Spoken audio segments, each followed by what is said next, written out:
Hey guys, welcome back to the channel, Risky's Rescues. I'm Risky. This is a new thing we're doing. It's going to be called Risky Business. So this is where we talk about different political issues and mainly ones focusing on like the automotive industry, fuel prices and stuff. That's where I want to go to today.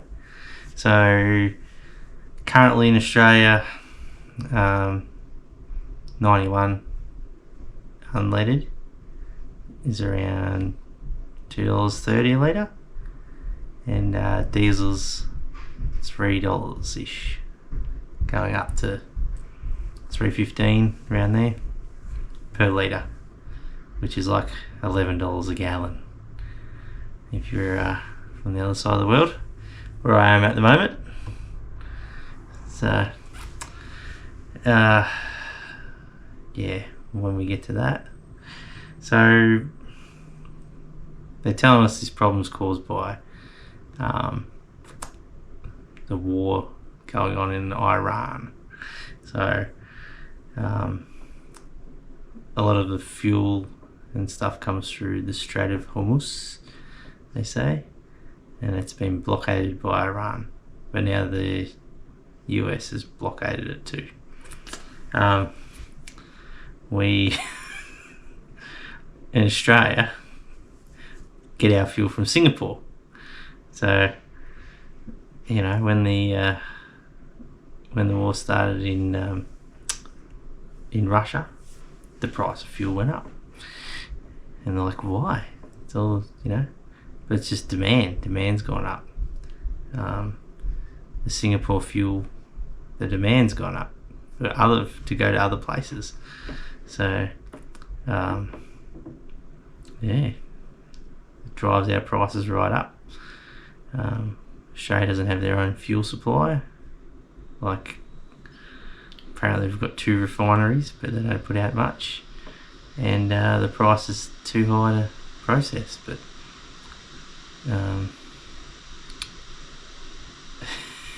yes, the whole political climate is out of control at the moment. And you might be asking, wow, Risky, what makes you, qualified to comment on anything political? Well, I actually had a bit of a political career a few years ago. So I ran in the state of Victoria, and I didn't get in, but I caused a lot of waves, and sometimes that's all you need. Enough that, yeah, people weren't liking me, that should be liking me, because I was upsetting them because they couldn't say what they wanted to say. So yeah, that was good fun, and I'd like to do it again maybe one day, but I'll keep doing what I'm doing. Hopefully this pays off more and I don't have to do that. But yeah, so you think politicians should be worrying about this? Well, I am a politician. Alright, so one of the things I wanted to talk about would be the whole issue of going to war. So is Australia part of this war or not? Should Australia be part of this war? Should you go to war just for oil? Wow, I've been racking my brain over this as a consideration. Wow,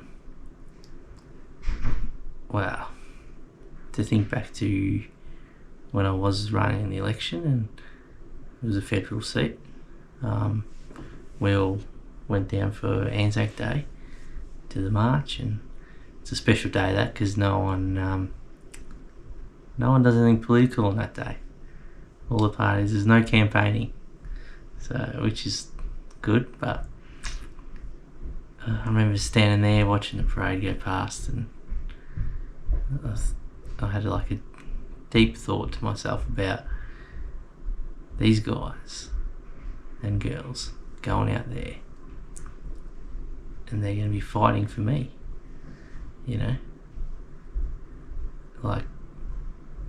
growing up, you think that, they'll be fighting, for you to keep you safe and everything. But then I'm like, well, if I'm in charge, like if I'm a politician, like they're out there fighting for me. I'm sending them to fight for me. And that responsibility was like groundbreaking. In my mind I was like, there's a lot of responsibility on you for that, And you see the guys that are in power now, and they'll just send them to die, No. If they're going to be fighting for me, they're going to be fighting for the right reason. They're going to be fighting for our freedom, not just for, a political move. There's so much responsibility on your back to have someone to go and fight for you, So we get back to would you go fighting just for the oil situation? Well, what's the oil situation doing to Australia right now? So you've got a lot of petrol stations, gas stations, if you want to call them, that are dry. They don't have any fuel. A lot of them are independents that, they buy the excess fuel off whoever the supplier that has them. In my family, we've got a fuel supply distribution type of setup, and from them, looks like no one's getting any extra supply. They're just maintaining what we had last year, and they're not selling to any independent service stations. So it's it's just a supply and demand situation, which it always has been, but it's a pretty dire situation, I remember when I was growing up, petrol was 60 cents a litre for super, leaded, and it was 60 cents a litre for a long time. And then we had a big jump, and it went to $1 a litre, and it was like, holy moly, that is a lot for fuel. We used to notice it because we'd always be filling up a jerry can for the paddock bombs and that sort of thing. And we went from that's under $20 for a jerry can to now it's $20 for a jerry can.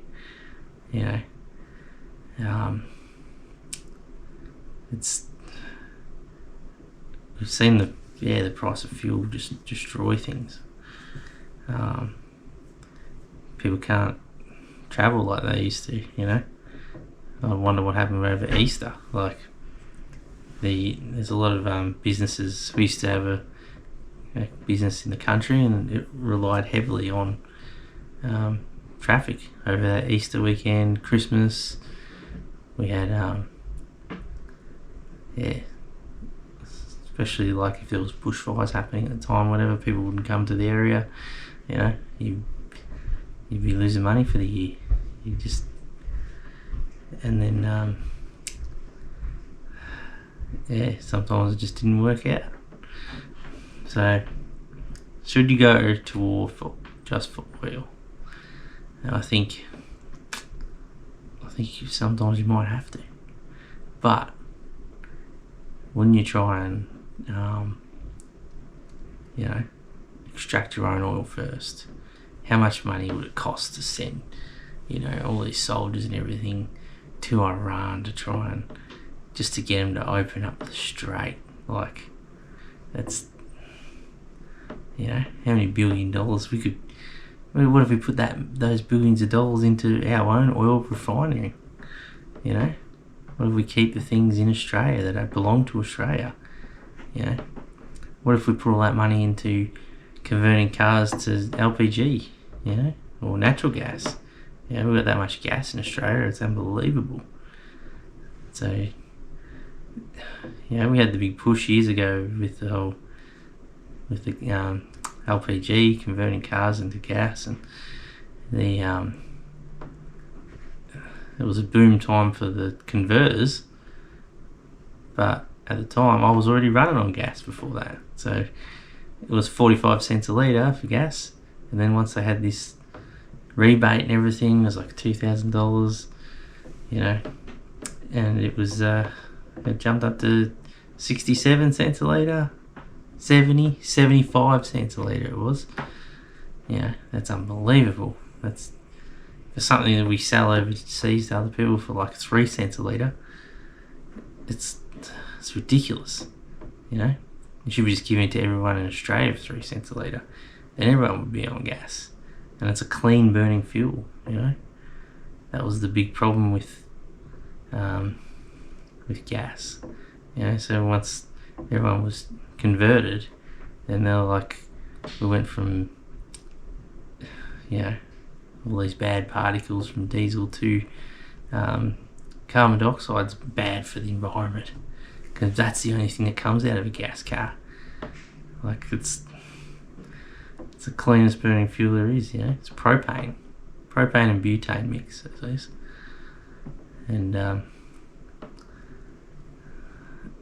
it's ridiculous. And then we had Volkswagen come out with all these different all their emission controls, saying look how clean it is, and you know, diesel was then the clean fuel because it burns better and all that. And yeah, turns out they lied, and it got picked up, and they've had to pay billions of dollars in compensation, you know. And everyone's gone diesel because of Volkswagen lying about their emissions, and when we could have been using gas the whole time, you know. Now at the moment, like, so gas was, I think, somewhere between 85 and 95 cents a litre, which is ridiculous. Like, it should be 30 cents a litre. It should be 3 cents a litre really, but you know, if everyone wants to make a little bit, it should be 30 cents a litre. But it hasn't gone up since this whole Australia from us thing. So if you're running on gas, you're happy. But all the service stations have been trying to get rid of it. They've been taking their gas tanks out, everything, in the last 2 years. Caltex is, by June this year, supposed to have all their gas tanks out. So what's going on? So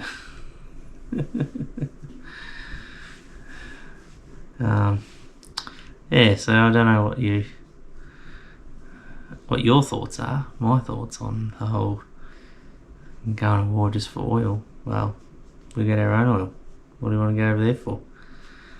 Put that money you're going to spend on going over there and fighting and all that and killing people into refining our own stuff. You know, finding other alternatives. You know, like the whole electric car market's just a big scam anyway. So that's a good one I could talk about. So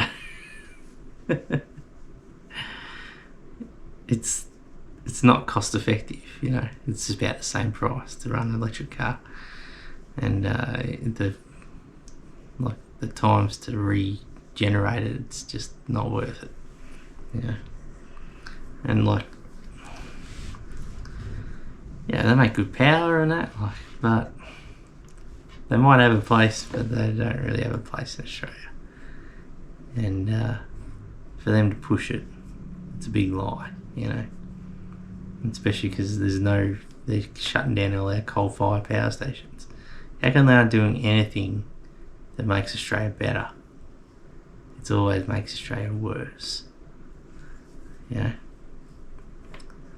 know. Anyway, that's just my little 2 cents on the fuel situation.